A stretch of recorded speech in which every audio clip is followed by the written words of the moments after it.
This is the present situation at Abule Egba Sawmill.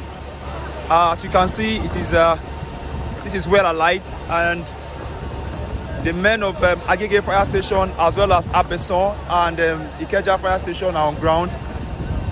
They are trying to attack it from all sides so that it doesn't spread beyond the capacity at which it's burning presently. So,